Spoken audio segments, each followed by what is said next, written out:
Cones, blind spot has only few rods and cones.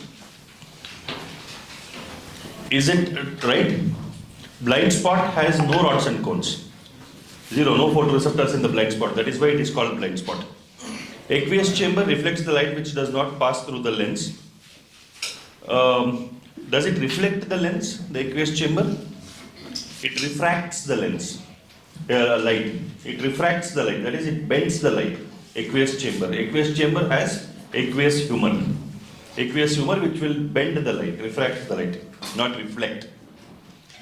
And the fluid in the aqueous chamber is what will maintain the intraocular pressure, the pressure within the eyes. What is the disease in which intraocular pressure is increased? If the intraocular pressure or the pressure within the eyeball increases, what is that called? The disease? Anybody? Glaucoma. Glaucoma is one of the leading causes of blindness. How blindness? Intraocular pressure increases, it increases pressure on the retina, retinal layers get detached. Detachment of the retinal layers leading to blindness. Choroid, anterior part forms ciliary body.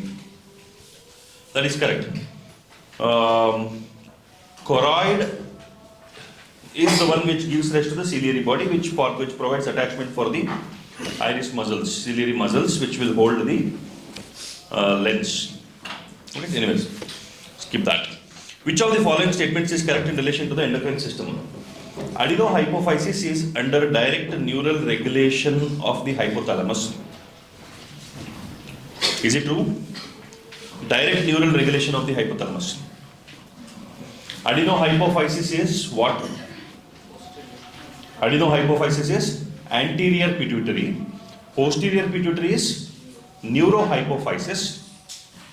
The hormones of both adenohypophysis and neurohypophysis are regulated by hypothalamus, no doubt. But direct neural control of adenohypophysis by the hypothalamus, is it a true statement? No. The posterior pituitary hormones are produced by the hypothalamus, comes down as vesicles into the posterior pituitary and stored in the posterior pituitary, stored and released from posterior pituitary. Adenohypophysis is not under direct neural regulation of the hypothalamus. That is wrong. Organs like the gastrointestinal tract, heart, kidney and liver do not produce any hormones. Is it right? It is wrong. They also produce hormones.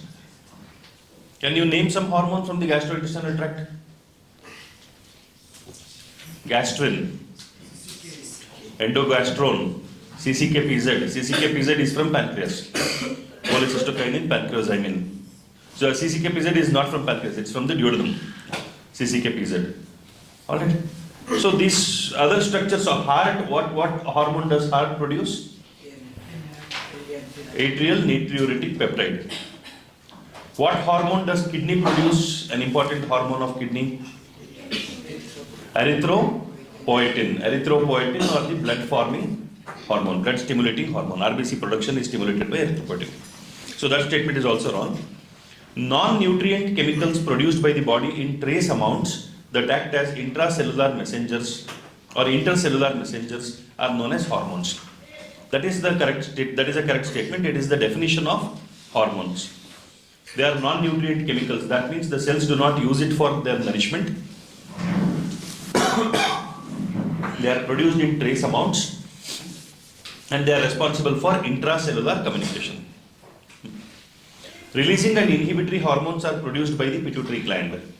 Is it right? What is wrong about that statement? Correct that statement. Releasing hormones and inhibiting hormones are produced by hypothalamus. Hypothalamus produces releasing and inhibiting hormones, not the pituitary. Alright. Select the answer which correctly matches the endocrine gland with the hormone it secretes and its function or deficiency symptom. Anterior pituitary, oxytocin, stimulates uterus contraction during childbirth. Right or wrong? What is wrong? It is not anterior pituitary, it is posterior pituitary. The rest of the things are right. Oxytocin and its function is correct. Oxytocin is a part of two important positive feedback loops. What are the two important positive feedback loop that oxytocin is a part of? Or reflex you can say. Two reflexes in the body which are positive feedback reflexes. All the other things in the body are negative feedback dependent. So if your body temperature increases, something happens which will reduce the body temperature. If your heart rate increases, something will happen which will reduce the heart rate. So anything will initiate something which will reduce that influence which initiated it. So if blood glucose level increases, it will stimulate the production of insulin. Insulin will reduce blood glucose. So whatever is triggering the production of something, that something will decrease this thing which initiated that. Correct? So it's like I give this example, positive feedback and negative feedback loop. Students in the class are making noise, irritating the teacher. Teacher gets angry and scolds the students. Students will reduce their noise, or they'll sit quiet. So what is responsible for the teacher's anger? Noise. The response reduced that noise. Negative feedback. Whatever is stimulating whatever is triggering that action will reduce the stimulus itself. That is negative feedback. Positive feedback, what oxytocin does? Students are making noise. Teacher is getting angry, shouts at the students. Students make more noise. Teacher shouts again. Student makes more noise. This continues until the principal enters the class. That is childbirth. And then suddenly negative feedback takes over. Alright? So that is what reflex? Fetal ejection reflex. Fetal ejection reflex. Until the baby is kicked out of the uterus, it will keep on increasing the response. The trigger keeps on increasing the response.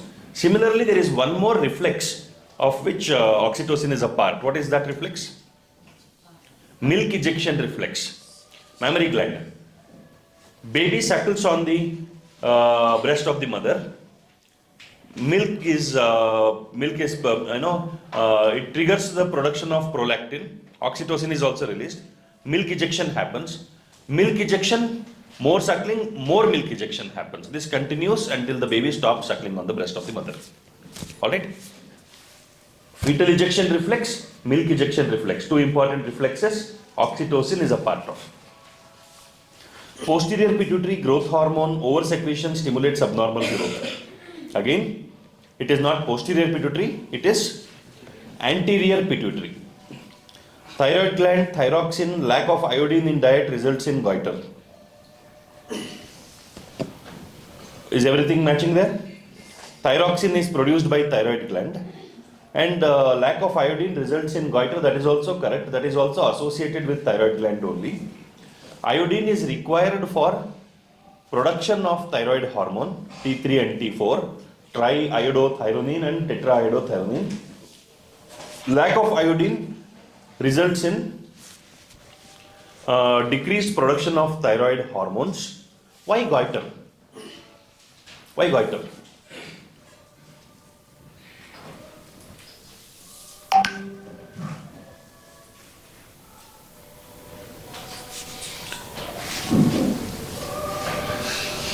What is happening? Where is the church? Inside the campus? Huh?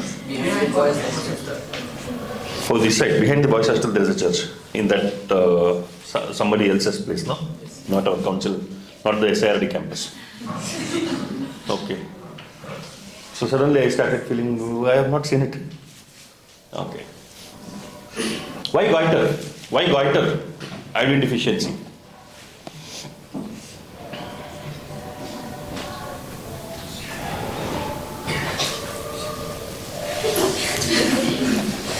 Why goiter?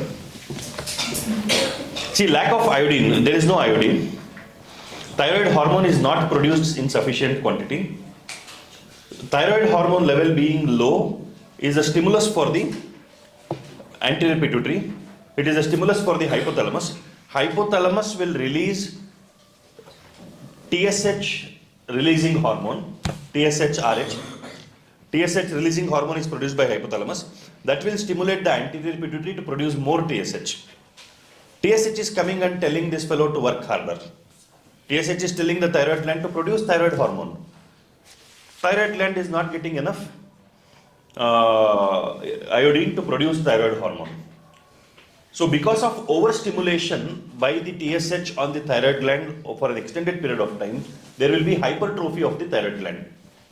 Thyroid gland becomes bigger, it hypertrophies, it undergoes more and more cell division, adds more cells and hypertrophies, resulting in the enlargement of the thyroid gland. In spite of that, you are not able to supply the demand. So hypertrophy happens because of overstimulation of the thyroid gland by TSH in the absence of thyroid hormone, cause of which being iodine deficiency. Understand? So if you start supplying iodine, if you start supplementing iodine, will the goiter come down? TSH stimulated the thyroid gland became bigger. When iodine is supplied in adequate quantities, will the thyroid gland become smaller in size? Will it atrophy? No? So goiter, once it happens, it is permanent. Is it? Once goiter happens, it is permanent, is it? It will atrophy. It will come back to its original size. It will come back to its normal size.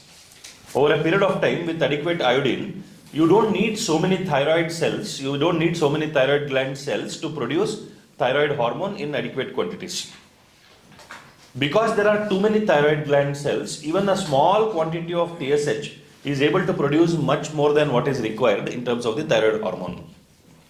So that will trigger a mechanism. See, TSH level also has to be maintained. TSH level also is maintained at an adequate level. To ensure that the TSH level is maintained, the atrophy of these cells will happen. So the number of cells in the thyroid gland will become as much as is required to produce thyroid hormone in adequate quantities in the presence of TSH at appropriate levels. Everything is interconnected. This is not working, this is released. Trying to make this work. Iodine is not available, this fellow is not able to work efficiently, so number of cells increase at hypertrophy. Supply iodine, this is required in very less quantity now. To ensure that this is also being produced adequately, the number of people here has to be reduced. Understand? Okay. The fourth statement, corpus luteum testosterone stimulates spermatogenesis. Corpus luteum testosterone spermatogenesis. What is wrong in this? Corpus luteum is wrong. Where is testosterone produced? Leydig cells of testis.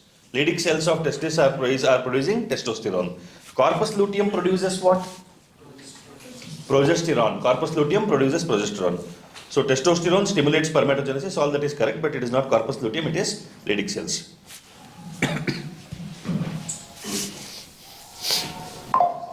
Okay. What is the correct sequence of sperm formation? See, there are stem cells in the testis.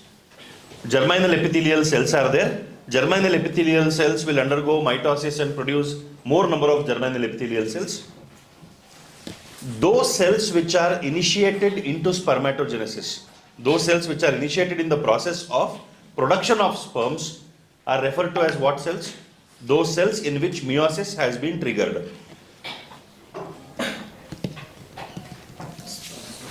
Spermatogonia. Spermatogonia are the first cells. Before that, they are germ cells. When you engage these germ cells in meiosis, when they are triggered for meiosis, they are called spermatogonia. Spermatogonia will undergo growth, all that is happening. Spermatogonia will undergo growth. Then meiosis will happen. Meiosis 1 will lead to the formation of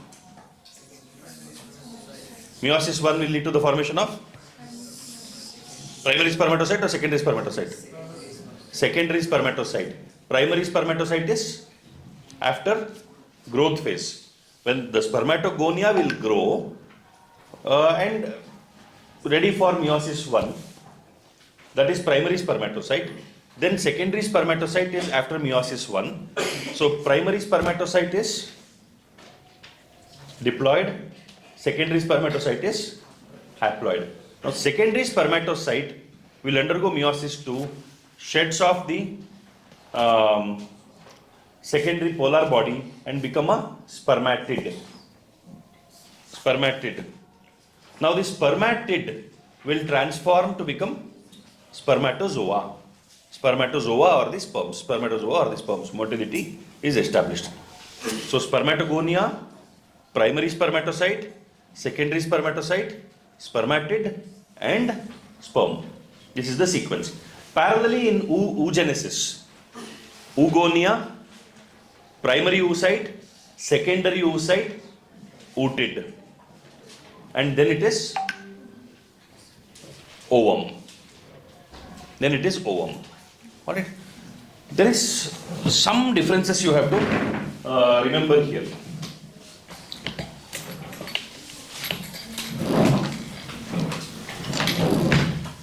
Meiosis 1 is complete. Meiosis 1 is complete in oogenesis. Primary oocyte is ready for in all the oogonia. All the oogonia for an entire lifetime is converted into primary oocyte. It's converted into primary oocyte by birth. Now, once there is stimulation of the follicle, once there is stimulation of follicle and the follicle starts growing during menstrual cycle, meiosis 1 gets completed. Meiosis 1 gets completed and then secondary oocyte is produced. Secondary oocyte is produced. Only if this secondary oocyte is fertilized, then it will complete the meiosis 2 and sheds the second polar body. So how many ovum, technically how many ovum are produced in the lifetime of a lady? As many as the number of fertilization happened. So only with fertilization, secondary oocyte becomes triggered into completing meiosis 2. Ovum is not produced at all. There is no ovum. There is no ovum in reality. So we say fertilization is the fusion of sperm and ovum. Where is the ovum? When fertilization happens, it is not yet ovum. It is secondary oocyte. By the time the nucleus of the sperm reaches the nucleus of the secondary oocyte to fuse with it, the nuclear content of the second polar body is removed. Meiosis 2 is completed rapidly. Meiosis 2 is completed rapidly so that extra nucleus is shed. Extra DNA is shed off. But by the time this second meiosis 2 is initiated, sperm nucleus is already in the secondary oocyte. So what gets fertilized is the secondary oocyte, not the ovum. Now you understand the phrase that life is an illusion? Alright? We have been reading that sperm and ovum get fused together to fertilize. Ovum is fertilized and then is zygote, and zygote leads to the formation of the embryo and all that, but there is no ovum. Alright. Okay. But spermatogenesis is continuous. Spermatogenesis is continuous. Germ cells are present till the onset of puberty. Once there is onset of puberty, germ cells transform into spermatogonia. Spermatogonia continuously goes through the process of sperm production. So there are no intervals, there are no breaks. Another significance of this is, you initiate a process, you halt that process midway, process gets completed subject to certain conditions, there is possibility of metabolic fatigue or metabolic disruption. So primary oocytes are present at birth. Primary oocytes are present at birth. Onset of menstruation triggers the transformation of follicles and in which secondary oocytes are produced. Every month one secondary oocyte is being produced. Every month one secondary oocyte is being produced. But there is stimulation of the entire ovary by the hormones. FSH and LH, all of these are stimulating the entire ovary. So some follicles are getting stimulated, some follicles grow to a certain size, some follicles grow to a bigger size, only one of them matures. The mature follicle will produce chemicals which will suppress the other follicles which are growing. So incompletely developed follicles will become atretic, they will get degenerated. So in all this, as age progresses, the follicles will start becoming metabolically weak. Follicles will start becoming metabolically weak. Metabolically weak follicles will have metabolically weakened secondary oocytes. The implication of all this is delayed pregnancies increases the chance of chromosomal abnormalities in the offspring. Why? After fertilization, meiosis 2 has to complete. Meiosis 2 has to complete, meaning the extra set of DNA, extra set of chromosomes that are present in the secondary oocyte has to be removed in the form of polar body. But during that rapid process, all of this should complete before the sperm nucleus comes and fuses with this nucleus that is present in the hypothetical ovum. If there is some disruption there, one or two chromosomes don't separate completely, non-disjunction of chromosomes can lead to abnormalities in the chromosomes. Klinefelter syndrome, Down syndrome, all of these are chromosomal abnormalities. Alright, aneuploidy. Aneuploidies are possible because of that, chromosomal abnormalities. Genetic abnormalities increase with delayed pregnancies. So no matter what we do, human societies are moving towards women focusing on their career growth for a long period of time, 30, 35, 40, focus first on career, get settled, establish your life, establish your career, earn money, and then have children. Nature doesn't understand this. Nature doesn't understand. Nature is working according to nature that it was working 1,000 years ago, 10,000 years ago, million years ago. It is working the same way. We are developing as communities, we are developing as society, our priorities are changing. For nature, the priorities are very simple. For nature, there are only two priorities. Survival, reproduction. That's all. Alright? So it is only human beings who have complicated things. All other organisms are sticking to survival and reproduction. We are threatening their survival for our lifestyle needs. So all of them are fighting for survival and becoming evolutionarily strong. We are creating technology that is making us comfortable, which eventually is making us evolutionarily weak. That's a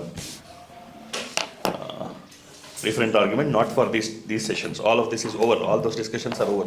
Now we have to just focus on questions and approach to tackle the questions. Okay. Menstrual flow occurs due to lack of which hormone? Don't look at the options. Just tell me the option. Answer. Progesterone. Progesterone. Tell me the hormones in the order of their production. Which one is produced first and which one is produced later? Progesterone, FSH, oxytocin, vasopressin. Vasopressin is not a part of this reproductive cycle. Okay, let us consider pregnancy. From menstrual cycle to pregnancy, think of the hormones and give me the sequence of hormones in the order of their appearance. Which one is produced first and which one is produced next? FSH, progesterone, then oxytocin and vasopressin. Oxytocin, vasopressin is ADH, antidiuretic hormone. Vasopressin is not connected to reproduction. FSH, progesterone and oxytocin. FSH, okay, I'll give you more options. FSH, LH, estrogen, progesterone.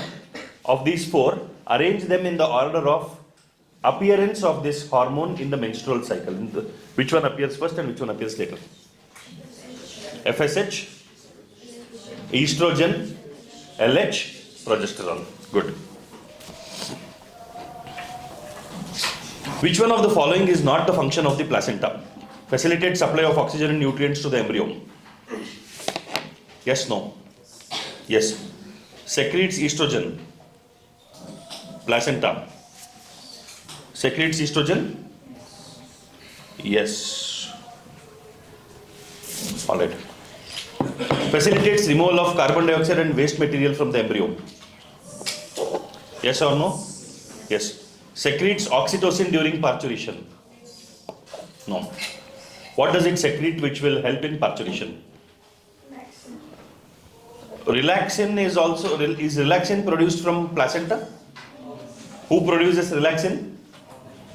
Who produces relaxin during childbirth?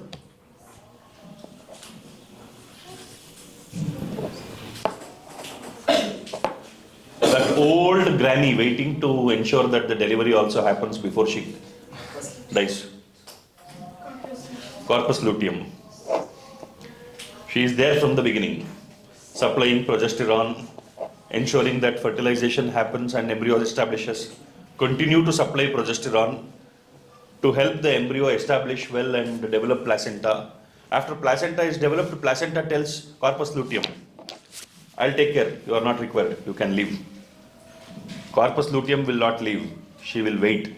No, I know when I am useful. You are just a newborn. You do your job. Okay, you can do all of this, do it. But there is something that I will be able to do eventually. And in the terminal stages of pregnancy for parturition, corpus luteum produces relaxin. The mother is going into contractions, oxytocin is being released, placenta is being kicked around. The squeezing also is impacting the placenta. No, placenta is being kicked around.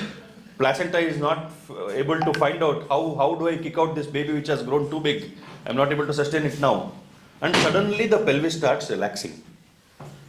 Suddenly the pelvis starts relaxing and there is that background music that starts. Placenta looks up. Corpus luteum. Thank you. So that is the story of parturition. And corpus luteum will forgive placenta for all the abusive words that placenta spoke. And corpus luteum looks down. It's okay, my child. Don't worry. Okay. Corpus luteum also, placenta produces something which will help in the expulsion of the baby. What is that?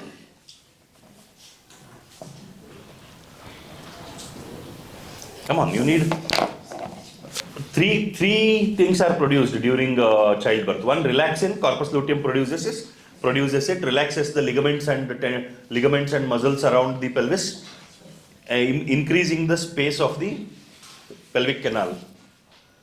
Oxytocin produced by hypothalamus, released from the posterior pituitary. It will continue to increase in its secretion until the baby is expelled. It is not going to stop. There is one more which is produced by placenta, which contributes to oxytocin's work. It is supportive to oxytocin. Prostaglandins. Many of our internal organs can produce prostaglandins. Prostaglandin causes smooth muscle contraction. Prostaglandins cause smooth muscle contraction. Aids in the expulsion of the baby.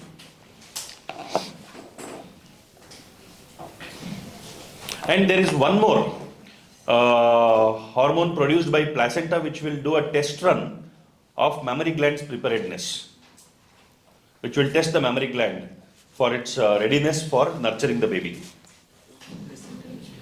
HPL, which is human placental lactogen. The functioning of HPL is similar to the functioning of which other hormone? HPL operates in a similar manner like some other hormone. Which is that hormone like which HPL functions? Prolactin. Prolactin's job is what? Prolactin will stimulate milk production. Oxytocin will stimulate milk ejection. Both are important. See, this is a very stupid question. 162. Okay. One of the legal methods of birth control is, and surprising that this is the statement, this is the kind of, say first cycle you got some 4 follicles. You continue with the second cycle also by stimulation. Collect another 5-6 follicles. One more round of stimulation. Overall, you collect some good 10 to 15 follicles, good quality follicles, 10 to 15 follicles you collect. All of them are available. You take them in a petri dish. Then you do sperm injection, ICSI, intracytoplasmic sperm injection, ICSI, ICSI. So for each of these follicles, each of these ovum in the follicle, you will insert the nucleus of one sperm from the sample collected from the husband. Look at the microscopic nature of this procedure. Then you allow fertilization and embryos to develop. A 16 cell stage embryo. 16 cell stage embryo is where you start observing the follicles, observing the embryos. Then you grade the embryos, like superior quality, export quality embryo, embryos which can go into the malls, embryos that can be sold on the street, like apples. You have export quality apples. Most of the apples that you eat in the morning, no? Those apples are all not fit for export. Very small in size, weak, dilapidated. Feed it to our own people. All the best quality ones, export. So good, superior quality embryos, good quality embryos, poor embryos. The poor quality embryos are discarded.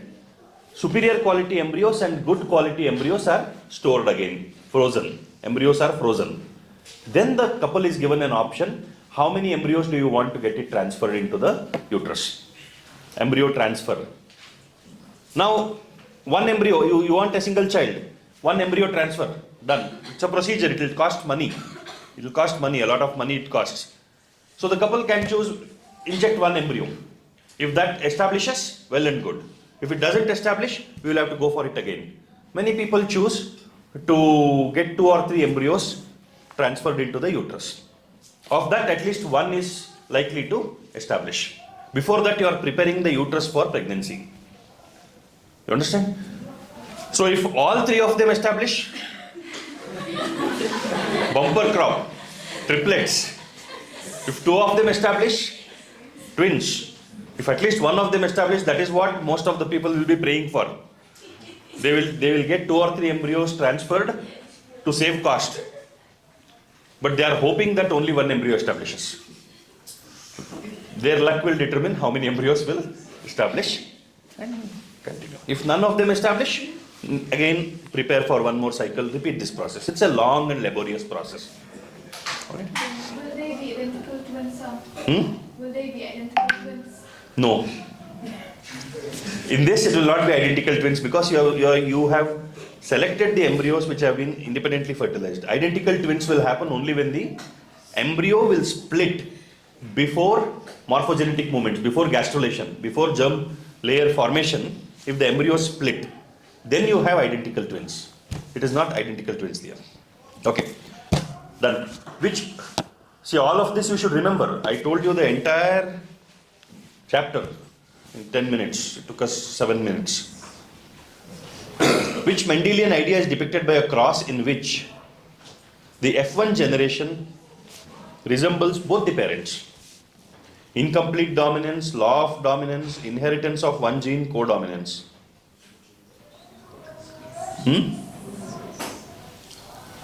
F1 generation is by default a cross between between 2 distinct homozygous parents. Correct? Both the parents should be homozygous.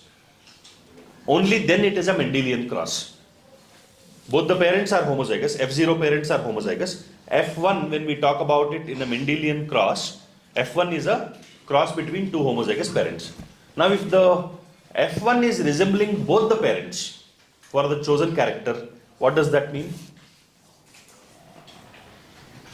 Both the characters are equally dominant. So it is codominance. If both the variations of the character if one was dominant and the other one was recessive, the dominant one should have been expressed in F1 generation. If the F1 generation is expressing the character of both the parents, then it is like blood group.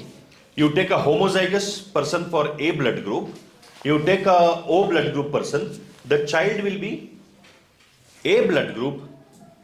No, you take a homozygous person with A blood group and a homozygous for B blood group. The child will be AB, expressing the proteins of both the parents. So this is codominance. In incomplete dominance, what if the answer should be incomplete dominance, you change the question. Change the question to make the answer incomplete dominance. Change it.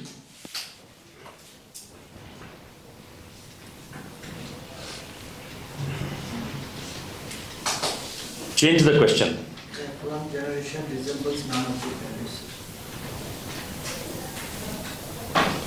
F1 generation resembles neither of the parents. What do you mean, none of the parents?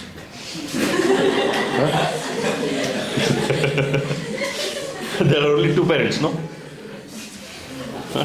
Neither of the parents. Okay. The incorrect statement with regard to hemophilia is, hemophilia, it is a sex-linked disease, it is a recessive disease, it is a dominant disease. It is a single protein involved in the clotting of blood is affected. What is incorrect about hemophilia in these statements? Hemophilia, what kind of a disorder is that? It is an X-linked recessive disorder. So first two statements are correct. It is sex-linked disease because it is X-linked recessive disease. So option 3, it is a dominant disease, by default is wrong. Option 4, a single protein involved in the clotting of blood is affected. Is that right? Which clotting factor is affected? There are multiple clotting factors. In the mechanism of clotting, there is platelet clot or thrombin clot that is produced in the initial stage of an injury. Then subsequently a permanent clot or a fibrin clot is produced. Fibrin clot is permanent clot, platelet clot is temporary clot. Fibrin is present in the form of fibrinogen, which is an inactive protein. Fibrinogen is one of the 3 blood proteins. What are the other 2? Albumin, globulin. Albumin, globulin, fibrinogen, these are the 3 blood proteins. Every drop of blood will have all the 3 proteins present in it. So fibrinogen is inactive, it is not sticky. Fibrin is very sticky. It will stick. It will stick to each other and form a clot, form a mass. So clotting cascade or coagulation cascade you call it. Starting from thrombin, prothrombin to fibrinogen getting converted into fibrin. There are a series of clotting factors which will be activated by a previous clotting factor. So it is a cascade. The first step will activate the second step, will activate the third step, goes on like that, and the last step is what? Fibrinogen getting converted into fibrin. So chemicals in every step are called clotting factors. And you have a series of clotting factors. They are named. Alright? 1, 2, 3, 4, 5. There is no 6. 6 was there earlier. We have removed that has been removed. 7, 8, 9, 10, 11, 12, 13. There are totally 13 clotting factors. Minus 6. Clotting factor number 1 is fibrinogen, 2 is prothrombin, 3 is tissue factor or thromboplastin, 4 is calcium, 5 is proaxillary, or it's also called labile factor, 6 is not there, 7 is proconvertin, 8 is anti-hemophilic factor A. Hemophilia is hemophilia A and hemophilia B. Clotting factor number 9 is called anti-hemophilia factor B, also called Christmas factor. Alright, hemoglobin is associated with, in hemophilia is associated with gene defective in the production of clotting factor number 8 or clotting factor number 9. If it is 8, it is called hemophilia A. If it is 9, it is called hemophilia B. Then 10 is Stewart Prower factor, plasma thromboplastin antecedent is 11, Hegman factor is 12, fibrin stabilizing factor is 13. You don't have to remember all of this. Remember, prothrombin is also a clotting factor produced by the platelet. Platelets produce prothrombin, that is also a clotting factor. it is also triggering it. Coagulation cascade, you don't have to remember. Remember that fibrinogen to fibrin is the last step. Calcium is a clotting factor. Hemophilia is associated with 8 and 9. Clotting factor number 8 is hemophilia A. Clotting factor number 9 is hemophilia B. Hemophilia B is associated with Christmas factor. Remember this much. Coagulation cascade, prothrombin. So platelet is involved in this also. Prothrombin is produced by platelet. Is that clear? Done. Okay.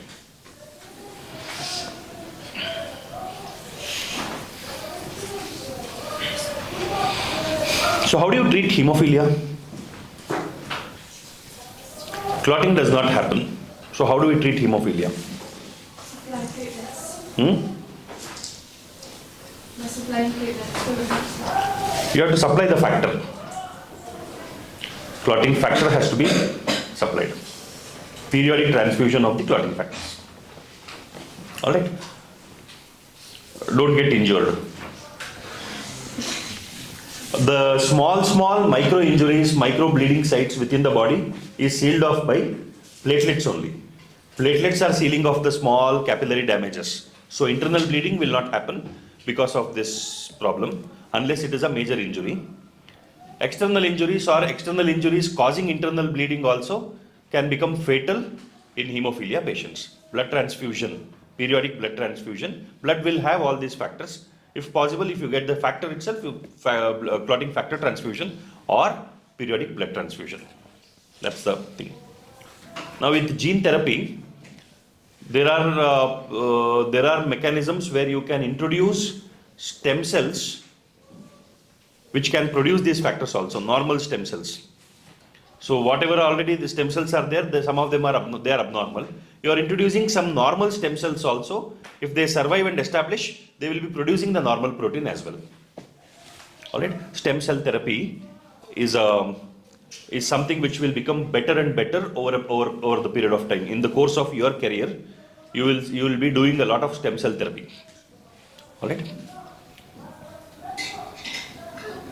See, stem cell banks are available now, stem cell banks. When the child is born, stem cells are extracted from the child and the stem cells are frozen and kept in the stem cell banks. Why? Later in the life, when the child is having some defects or abnormality, these stem cells can be utilized for producing products which can replace the defective organs or parts in the body. It is like you're keeping a sample of your manufacturer's template to replace the spare parts later when the vehicle becomes old, so that you get as closer version as original. That will happen eventually, maybe another, I don't know how many years, but this is definitely a possibility. Patients come to you, you are a cardiothoracic surgeon, you do a regular checkup, you tell your rich patients, your heart valve is becoming weak, maybe another 6 months, next service you have to replace it. Like car service, your carburetor is going down, it will run for another 6 months. When you come for next service, you have to change it. So they will give you the sample, they will give you the blood sample, you will send it for your lab for production of mitral valve. Mitral valve production happens. Then after 2 or 3 months, your lab will send a message to your hospital that the spare part is ready for the patient. Valve is ready. You will give a call telling the patient that your valve is ready. You can come and get it fitted at the available appointment. So they will schedule a visit for service, for surgery, and they will get it done and go. So all these advances are creating a scary but exciting possibility of humans technically becoming what do you call that? Those who don't die, immortal. All right. Immortality is a possibility, and medical science is moving towards that. So you don't get medical seat in 1 year, 2 years, 3 years, because anyways I want to be in the industry of immortality. I will take as many years. Why the hurry? No problem. Why study 11 hours every day? It's okay, sir. Next year also we will do. Lifespan is no longer 100 years. Alright. If both parents are carriers for thalassemia, see two questions from blood itself here. One after the other. If both parents are carriers for thalassemia, which is an autosomal recessive disorder, what are the chances of pregnancy resulting in an affected child? No chance. Both are carriers of thalassemia, autosomal recessive. Both are carriers. No chance, 50%, 25%, 100%. What is the probability?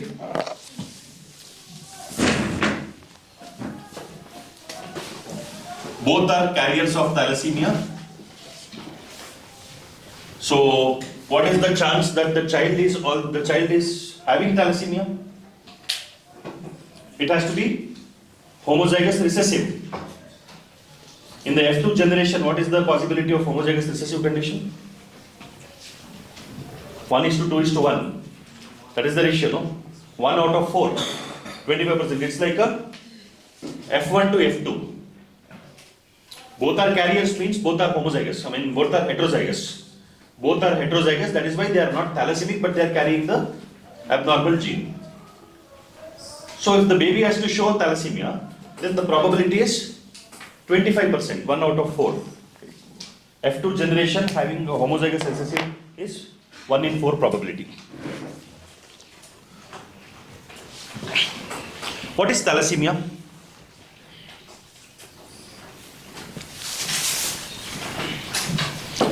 What is thalassemia? Hemophilia, you know, clotting factor deficiency. Thalassemia? Thalassemia is a more prevalent disease than hemophilia because it is autosomal. Not enough RBCs are produced. Huh? RBCs are not produced in enough amounts. Okay, is it a disease in which the number of RBCs are low? Okay. It is a defective RBC disease. It is a disease where the RBCs are defective. What are the RBCs supposed to do? What is their primary job? What is the primary job of RBCs? Carry oxygen. Transportation of oxygen and carbon dioxide. Oxygen transport is the primary task. Alright. So what in RBC is carrying oxygen? Hemoglobin. Hemoglobin is made up of what? Heme and globin. Globin has what? 4 polypeptide chains. What are the polypeptide chains? 2 alpha chains and 2 beta chains. Thalassemia is a disorder where the peptide chains of globin becomes defective. If alpha chains are defective, it is called alpha thalassemia. If beta chains are defective, it is called beta thalassemia. So what will it lead to? It will lead to defective hemoglobin causing defective RBCs, causes the symptoms of anemia. Defective hemoglobin will alter the tensile strength of this RBC. The survivability of RBC becomes lesser. RBC becomes more prone for breakdown. Hemoglobin being proper in its structure ensures that RBC survives its entire lifespan, which is about 90 to 120 days. If hemoglobin is defective, RBC dies faster. So more frequent breakdown of RBCs leading to anemia both in terms of the number of RBCs, and even if the number of RBCs are adequate, it can be functional anemia because of defective hemoglobin not being able to perform its action properly. You understand? Functional anemia is a major cause of concern in metropolitan cities. Okay. You have normal RBC count. In fact, the RBC count might be on the higher end of the spectrum. But you might be experiencing the symptoms of anemia. Tiredness, breathlessness, not able to do strenuous activity, feeling dizzy, tired, lethargy. All of these are signs of anemia, symptoms of anemia. With hemoglobin being normal, RBCs are in normal number, you don't have any other disease, functional anemia. Because in metropolitan cities, because of the pollution, RBCs, hemoglobin catching some carbon monoxide. Carbon monoxide bound hemoglobin becomes unavailable for oxygen transport. Alright. One of my close friends is a plastic surgeon, a very successful plastic surgeon. He has his own brand of plastic surgery and hospitals and all that. Last week we had met and he was telling that there is too much competition, too many doctors are there in every specialty. He is a super specialist. So even he is feeling that there is too much competition. Why is government opening so many medical colleges? The government is thinking of opening one medical college for every district. It is all nonsense, useless. And in the discussion, he also realized that the number of doctors are getting concentrated in metropolitan cities. In metros only there are too many doctors. In tier 1, tier 2 cities, in the rural landscape of our country, there is not even primary healthcare properly available even today. So the doctor to population ratio is very, very skewed. There are too many people per doctor. My father himself sees about 80 patients every day. He sees 80 to 100 patients every day. Look at the load. In the Western countries, doctors don't see more than 8 to 10 patients in a day. That is why they die due to corona, and we will just pull through everything. Come on. There are no beds in the hospital. What is this table for? Convert it. There is still shortage. Why do you need the entire table? Move. We will put 2 patients here. Alright? That is our strength. Anyways. I am deeply in love with our country, our people, the power we have. Alright? There is no other population as powerful as us. We can survive anywhere. The test of that is, if I give one samosa in this room, all of you will eat something of that samosa. You can divide one samosa into 48 pieces and you will offer it to me also. Sir, you also take, sir, no problem, there is more. That is our survival ability. Anyways, thalassemia, alpha thalassemia, beta thalassemia.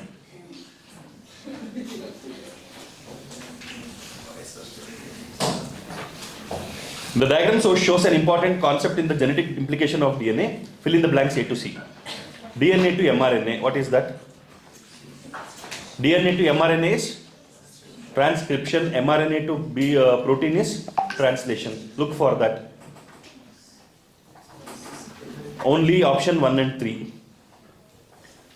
B, even in 1, B is shown as replication, done over option 3. Transcription, translation. Who proposed it? Francis Crick. Even if you don't know that, transcription and translation you know, the option is giving it. Even a person like me can answer this question without knowing who that C is. Alright. This DNA, the flow of information from DNA to mRNA to proteins is called what? It is called the central dogma of molecular biology. Which enzyme or enzymes will be produced in a cell in which there is a nonsense mutation in the LAC-Y gene? LAC-Y gene. So LAC-Y we are assuming it to be the lack operon. If the nonsense mutation is in LAC-Y gene, what gene will not transcribe? What are the 3 genes in the sequence in lac operon? Z, Y, A. Nonsense mutation is in the gene Y. So Y will be incompletely produced. It will be terminated midway. So Y protein will not be produced properly. A protein will not be produced properly. But the Z protein will be produced. The Z gene has already been transcribed. It gets translated. Y and A gene cannot be transcribed completely. A cannot be transcribed at all. Y will be incompletely transcribed. So both the proteins will be absent, that is both the enzymes will be absent. Which one will be produced? That enzyme which corresponds to LAC-Z, which is beta galactosidase. Beta galactosidase is produced by LAC-Z and there is no defect in production of LAC-Z, transcription of LAC-Z. So beta galactosidase is produced. Three types of mutation, three types of point mutation. What are the three types of point mutation? Same sense, missense, nonsense. Which point mutation does not produce any change either in the structure or the function of the protein produced? Same sense mutation. Same sense mutation. What? Nonsense. Huh? Nonsense mutation. Nonsense will not produce it at all. No, it will completely terminate it. So it will be most defective is nonsense mutation. Missense mutation. The length of the protein produced will be same as that of the original protein, but there might be change in there will be change in the amino acid in the codon where the mutation happened, corresponding to the codon that is mutated. Same sense mutation, there is mutation, codon changes, but there is no change either in the length of the protein in terms of the number of amino acids or the sequence of amino acids. It will still be the same. What property of the codon is exhibited in same sense mutation? Degeneracy. Genetic code is degenerate, meaning one amino acid can be coded by more than one codon. Got it? Okay. According to Darwin, organic evolution is due to intraspecific competition, interspecific competition, competition within closely related species, reduced feeding efficiency in one species due to the presence of interfering species. Is the competition that Darwin speaks about within the species or between species? Survival of the fittest.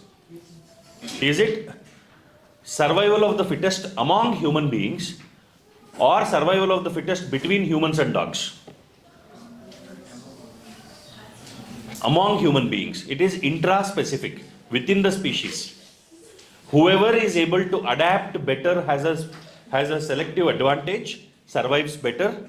Whoever does not have that adaptation has a selective disadvantage, cannot survive. Eventually, over a period of time, the population of the adaptable organisms will be more compared to those which are not able to adapt. That is how change happens. All right. We see so many people telling that you have this generational landlords. Generational landlords. They wouldn't have done anything with their land, but they are holding onto their land. Lot of development happens all around them. But they are sitting and bragging about, hey, we were the first ones, we were here even before you came and took the land. Those who took the land, develop the land, and they do something and they become rich. This fellow is still having that small petty shop and still talking about being landlords once upon a time. Adaptation. Eventually he will sell it off to somebody. He will sell it off to somebody around and he will leave that place. He has not adapted to survive in the changing times. So those who don't, it is, Darwin's theory is applicable even today. In a competitive world, you are all preparing for an exam where 25 lakh people will be attempting. There is 1 lakh possibility, 1.2 lakhs. It is 5% success rate. 5% is the success rate of this. That means 95 people will not get it out of every 100. Who will get it? Those who have the advantage of the ability to tackle the exam. If you have developed the ability to tackle the exam and get to the right answer, then you have an advantage, you are likely to do well and you are likely to get through. Those who don't work on those abilities will not be able to get through. Alright. So, with ability increasing in more number of people, the competition becomes more intense. 25 lakh is the number of applicants, but the competition is not between 25 lakh, within 25 lakh people. Competition is within hardly about 5 lakh people. So your chances are not 5%, your chances are 25 to 30% if you are a sincere student. Quickly recall, who is the master of the orchestra of specific immunity? Helper T cell. Which cell produces antibodies? Become more specific. Be more specific. Which is the cell that produces antibodies?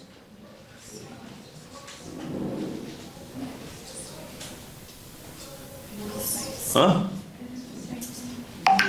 B lymphocytes is correct, but I want it to be more specific. Which cell in the B lymphocytes? What do you call the cell that produces antibodies? B lymphocytes will transform into two types of cells. One is memory B cell, the other one is the one which produces antibodies. Which is that? No. Starts with P. P. P for pig. P.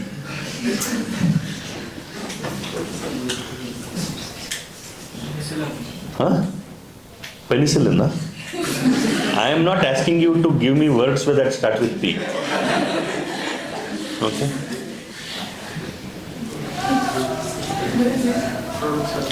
What do you call the fluid component of blood? Which cell is that which produces antibodies?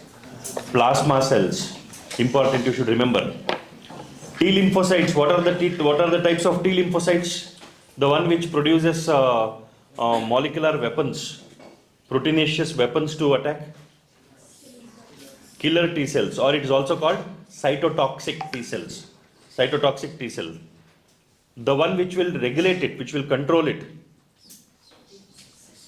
which will bring down the effect of, which will bring down the aggression of the killer. Suppressor T cell. There are 4 types of T cells you should remember: helper, killer, suppressor, and memory. Memory T cell. All right. Okay.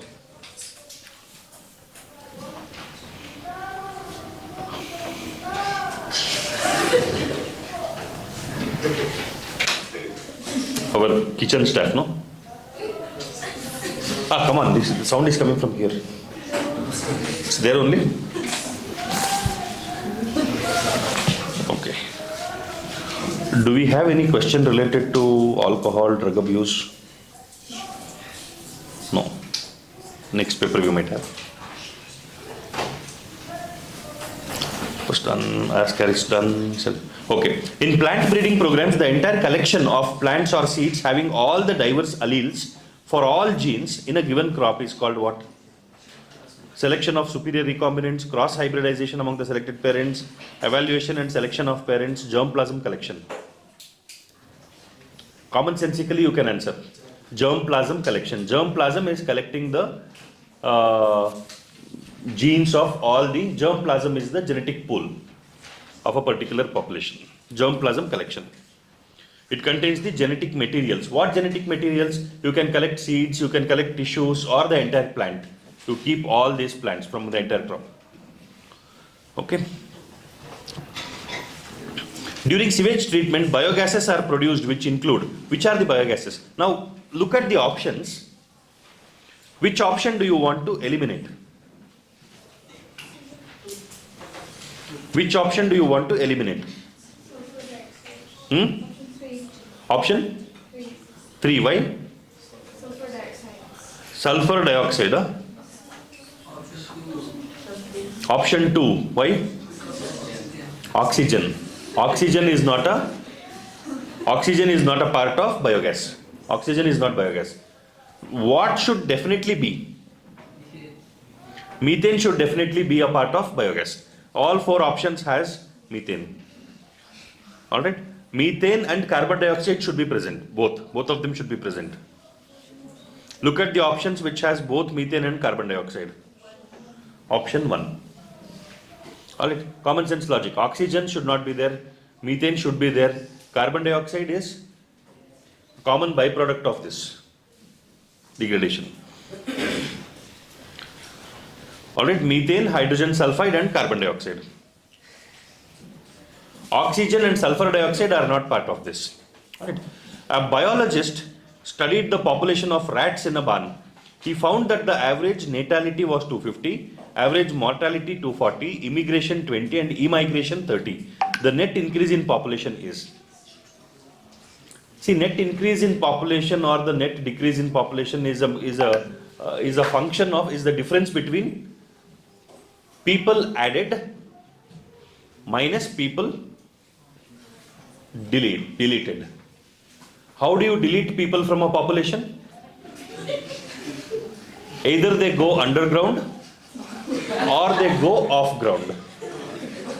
Alright, going underground is death. Going off ground is going out of the population, immigration. Alright. Adding is by birth or inflow. Inflow of people or outflow of inflow of people adds to the population. Outflow of people removes the number from the population. Birth adds to the population, death removes. So birth plus immigration minus death plus immigration. What is the number? 0. 250 people were born, 240 people died, 20 people came in to see the newborn children, 30 people went out because they were sad about the dead people. 0. That is the net population change. Which one of the following processes during decomposition is correctly described? Fragmentation carried out by organisms such as earthworm. Fragmentation is what? Breakdown. Is it a chemical process or a physical mechanical process? Fragmentation? It is a physical process. Breaking down physically. Who breaks it? Who breaks down the detritus? Detritivores. Detritivores are primary detritivores in the soil are earthworms. So is the statement 1 correct? Correct. Let us look at the other 3 statements. Humification leads to the accumulation of a dark colored substance, humus, which undergoes microbial activity at a very fast rate. What is wrong in that statement? It is slow degradation, producing stable organic material, and it is not rapid degradation. Humification is slow process, not a rapid process. So that is wrong in that. Catabolism, last step in the decomposition under fully anaerobic conditions. What is wrong in that? Is it the last step, catabolism, in the decomposition process? What else is there after that? Huh? Okay, humification happens after catabolism. So catabolism is not the last step also. See, you can consider catabolism as the last step in the breakdown of organic matter. In the breakdown of organic matter, it is the last step. After the breakdown, the minerals get added to the soil only. So you can still consider that. Last step can still be considered. But what is wrong in that is, it need not be anaerobic only. It is not strictly anaerobic conditions. Okay, it is not fully anaerobic conditions. It can happen in anaerobic conditions also and both in the aerobic conditions also. Leaching, is it right? Water soluble inorganic nutrients rise to the top layers of soil. It goes down, it gets washed down. Leaching is washing down of the water soluble organic substances, not coming up. Okay. A sedentary sea anemone gets attached to the shell lining of a hermit crab. The association is what? Ectoparasitism. Is it a parasite? Sea anemone is attaching to the hermit crab for deriving nourishment from the hermit crab or what?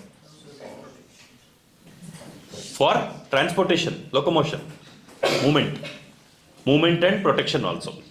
It gets protected, it gets good shelter, and it also gets free transport. Got it? It is like free bus service. But the thing is, you are getting a personal vehicle for free. Always. So it's not a parasite. So ectoparasitism is ruled out. Symbiosis, commensalism, amensalism. In these 3, which one is a negative interaction? Which one is a harmful interaction? Amensalism is harmful. Amensalism is harmful to one or both. Symbiosis and commensalism is a beneficial association. What is the difference between symbiosis and commensalism? Symbiosis is both are benefited. Commensalism is only one is benefited. Only one is benefited. The other one is neither benefited nor harmed. In this case, what is the benefit of sea anemone attaching to the hermit crab? There is no benefit to the hermit crab. Sea anemone is getting benefited. So it is a commensal relationship. It is commensalism. Right?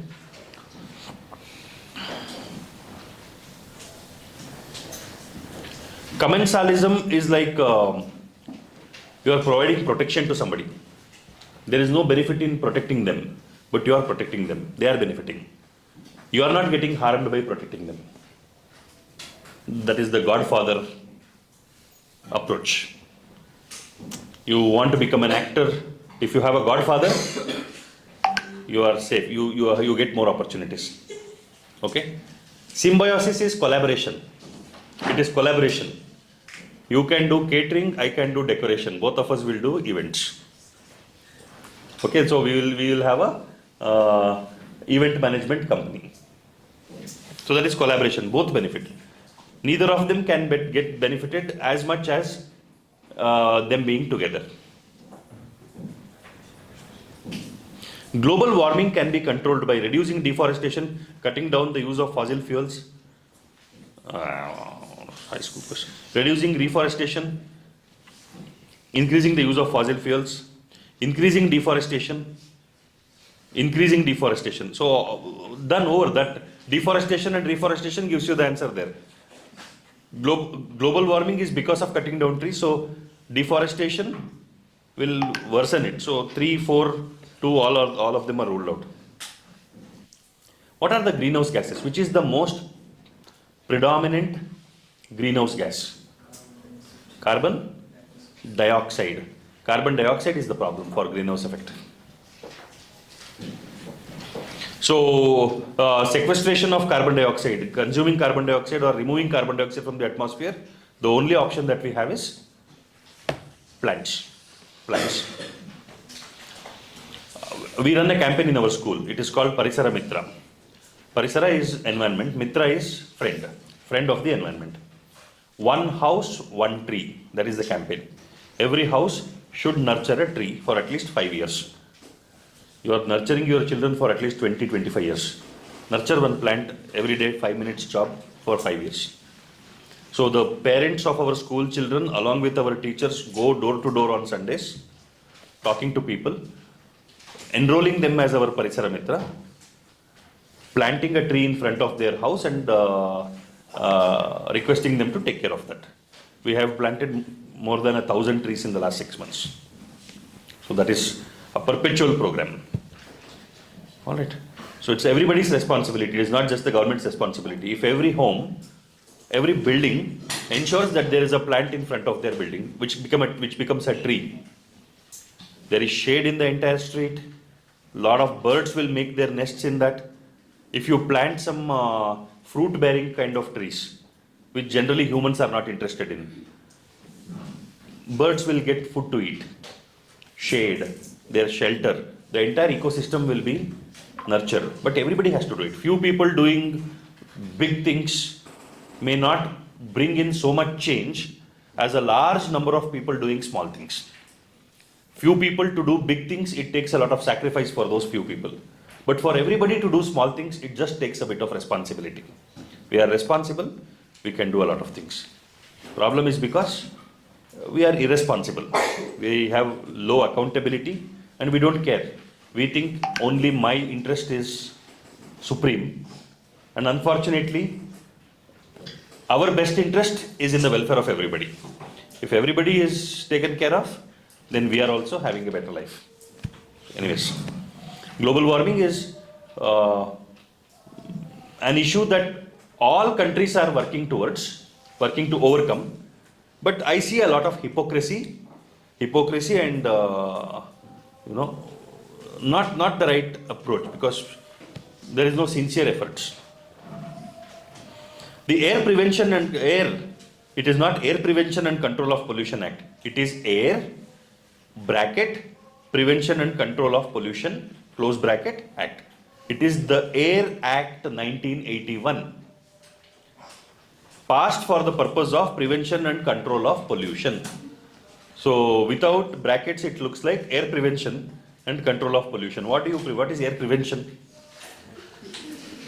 So that bracket does so much of damage. Alright. came into force in 1981. This is a very important act. It brought about regulations on emissions. Now, if you see vehicles, currently we have BS6 emission norms, Bharat Stage 6. That is the emission norms that is being followed. All the new vehicles come with that. All the new vehicles are fitted with the catalytic converters. Catalytic converters are fitted into the engines of the vehicles. That is a mandatory requirement. So you remove all these toxic greenhouse gases from the vehicle emission. The older generation vehicles did not have that. In 1981, when this act came, it brought in those norms, emission norms and pollution control norms. Definition of what pollution is. What is an acceptable limit of different pollutants? What is not acceptable? Now we see air quality index. Air quality index is supposed to be less than 80 or something, 75, 80. That is the measure of suspended pollutants in air. Measure of suspended pollutants in air. Air quality index of Delhi in peak pollution, peak winters goes to 500. Cold, there is fog, and there is a lot of pollutants in the air. Fog plus pollutants or smoke creates what? Fog plus smoke is smog. Smog causes a lot of respiratory illness.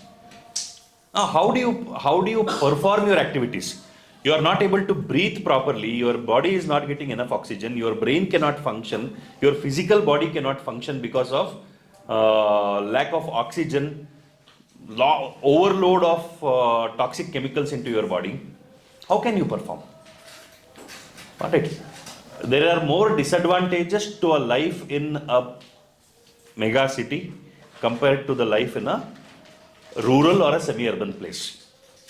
Earlier, the disadvantage in the rural or semi-urban place was lack of resources, non-availability of resources. Technology, internet revolution has brought in resources to the doorstep of every person. So we should think of not going into major cities, establishing ourselves across. Have a good life. All right.